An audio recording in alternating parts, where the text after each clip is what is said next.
Like, people think all this shit's like fake as fuck. Like, bro, this is the shit I'm exposed to. Just casually, I literally walk out of my condo, there's fucking Maybachs in front of me. And it's like, people think this shit's not real. This shit is, shit is so possible. It's actually unreal.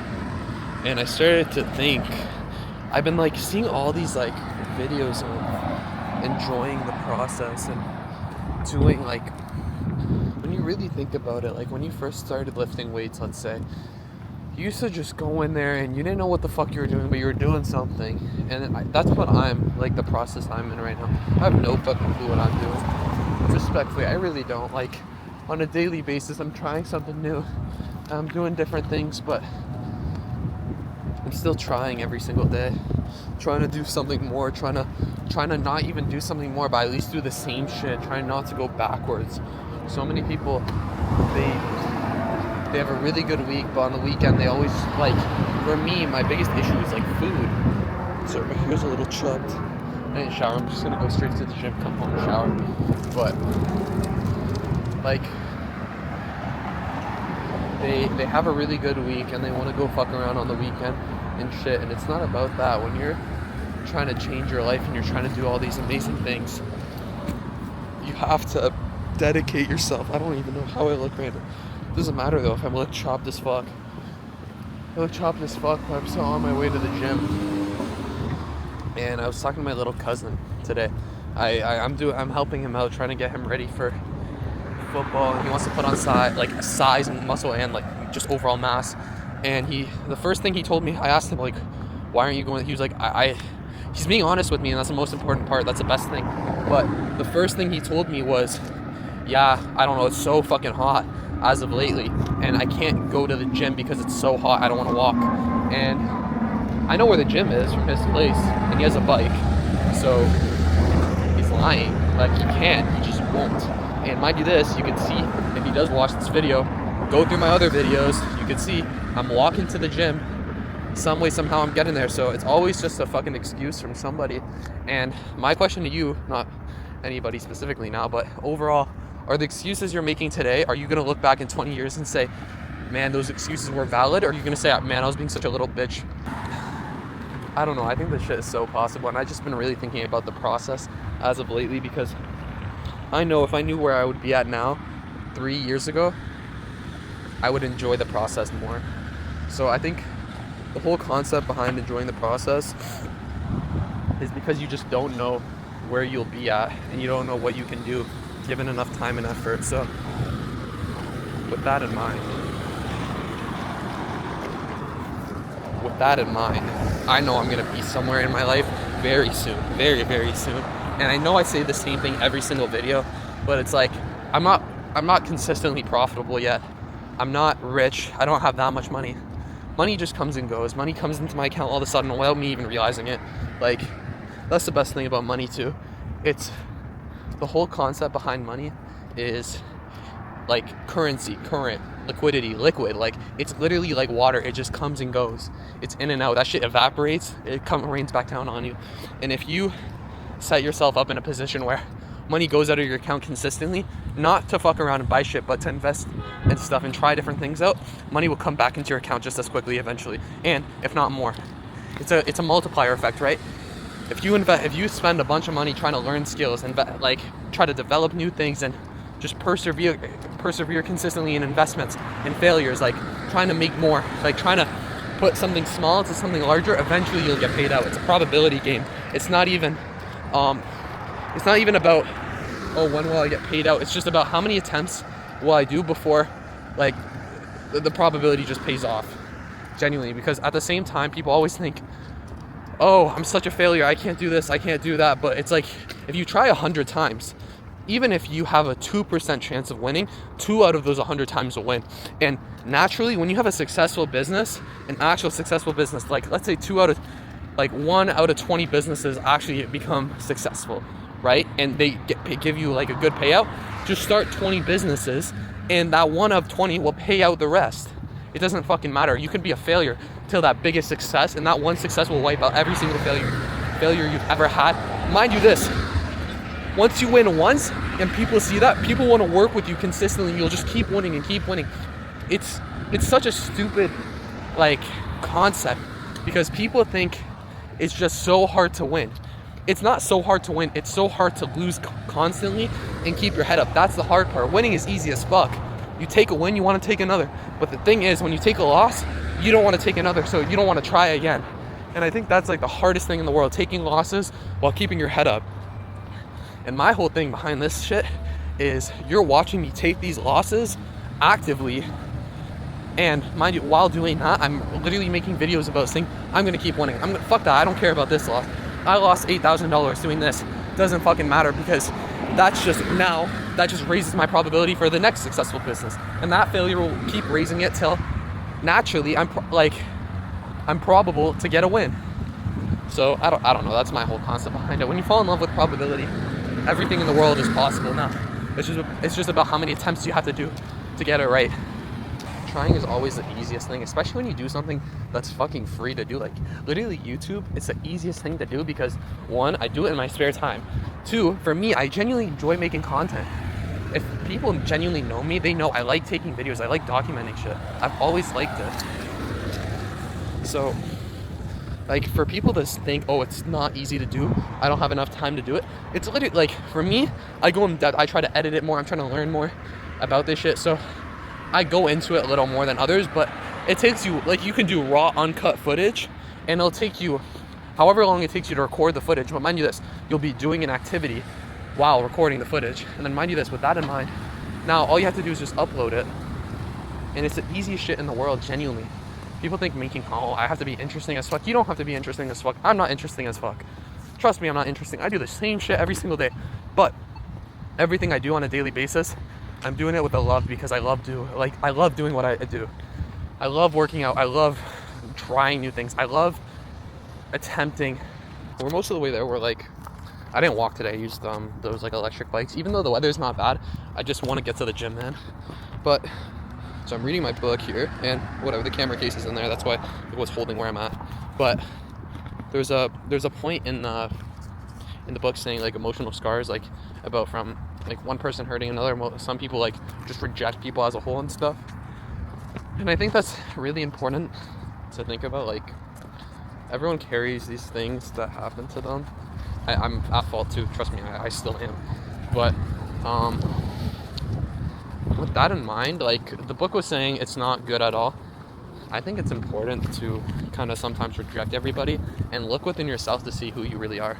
Because on a daily basis, people, they go through life doing all these things, becoming this person that, you know, they seek out to be, but they don't even know who they really are inside. Like, how do you feel when you're away from everybody and you're just stuck doing your thing on your own? Or how do you manage yourself when you have no systems in place, or like no support system, or like without anybody really? And I'm not saying I'm some like loner, like no, I'm not.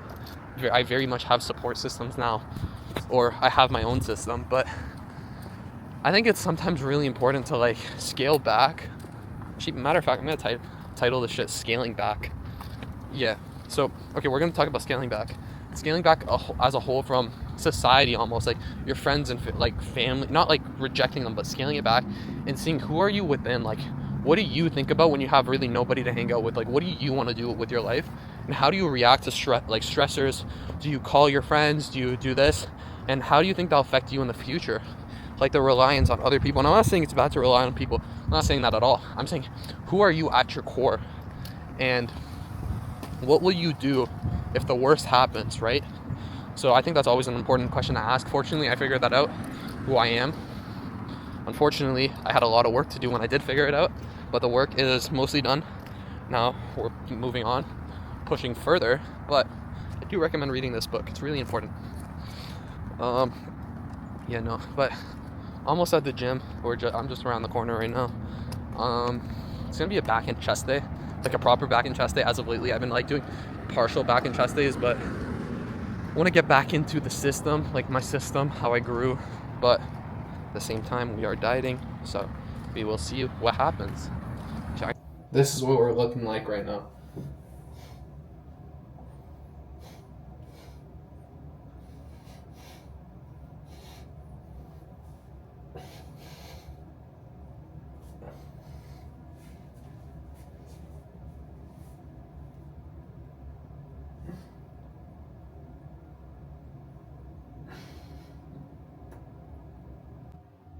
key, like, nobody really gives a shit, like, what you do.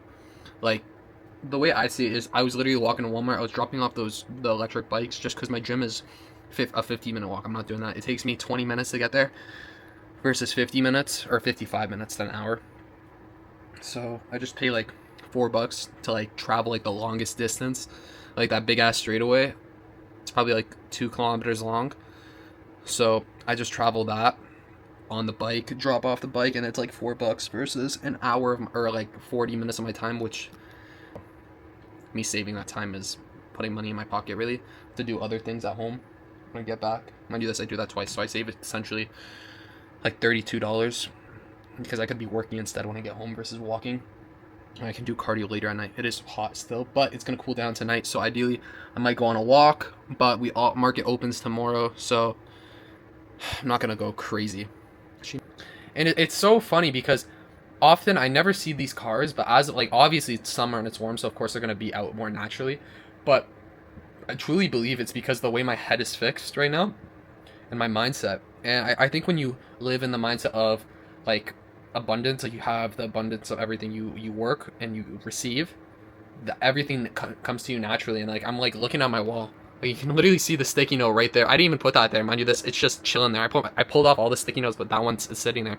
So hard work does compound, and it's like I'm sitting here looking at GT4 RS, APs, or I don't know if I have a Patek Philippe on there. That's a Rolex. Is that Rolex? Yeah, I don't have a Patek here, but APs, Bugattis, all that shit. Audi R8s, obviously, but yeah, like, in my head, like, I live in this shit already. There's no reason for me not to think like this, because the way I see it is, like, the shit's really not hard. It's not. People want to think the shit is so hard. It's not. It's just about figuring out what to do is the hardest part versus the actual work to do it. Like, you're starting off from 0 and you're trying to go to 120. And to get to 120, you gotta slowly work your way up there. Versus when you go to 100, it's just like working set amount of hours, whatever, and then that's it. But 120, you're always working, but from 120, everything becomes easier and easier. You, like, once you make the first, what I've heard is once you make the first $10,000 a month, the rest of it's easy. But to get up there is the hardest thing in the world.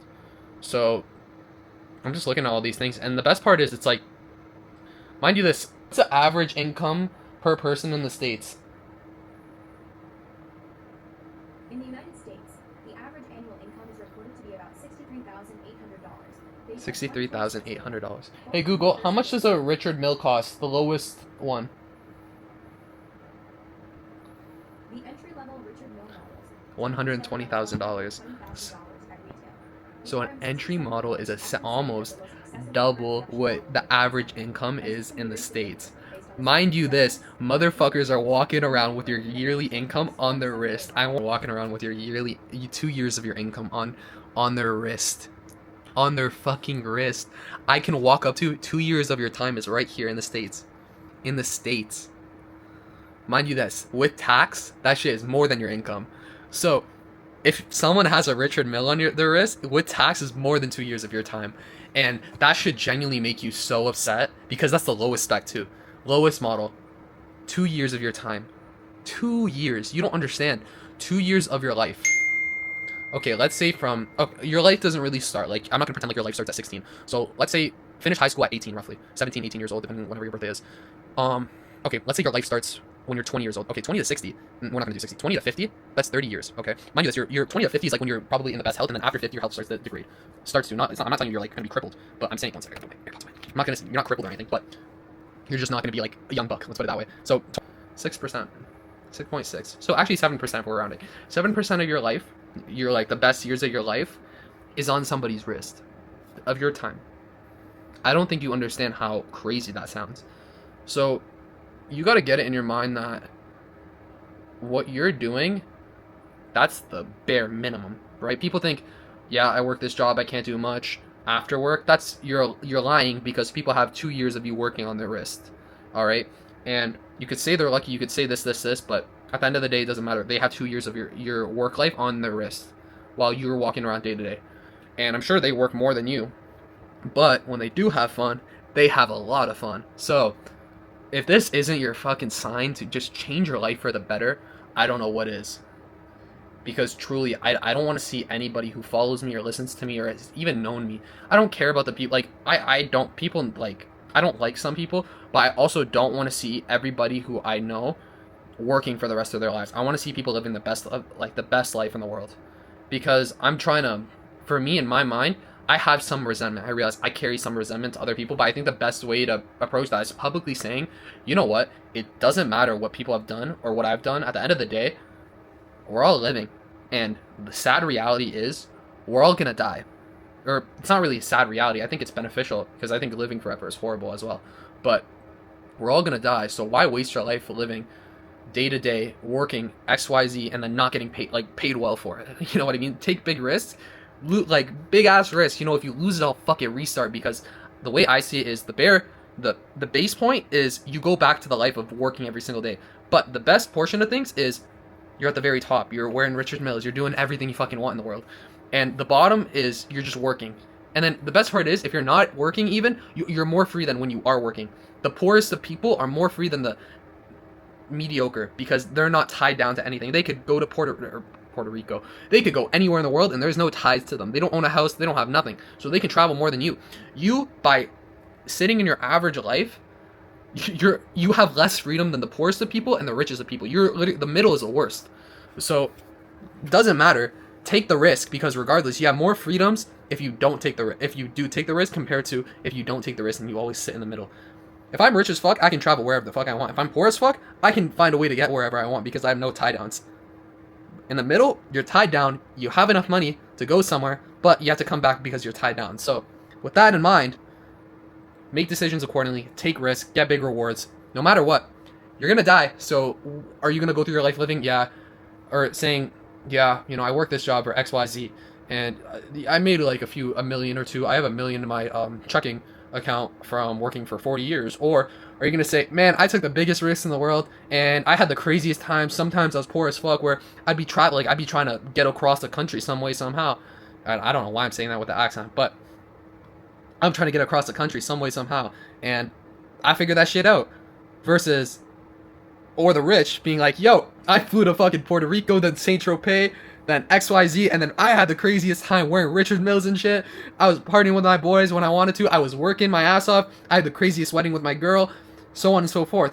Or the poorest can be like, yo, me and my girl got married on a beach. Nobody was there. I proposed to her, but we were just traveling around the country, like figuring our shit out. And I think in the middle is like, I'm struggling to pay the bills, this. Like, you're not going to be the highest of highs in the middle. You know, you're always going to be tied down some way, somehow. So, you know, there's always like, okay, well, when you're poor as fuck, you can't afford food.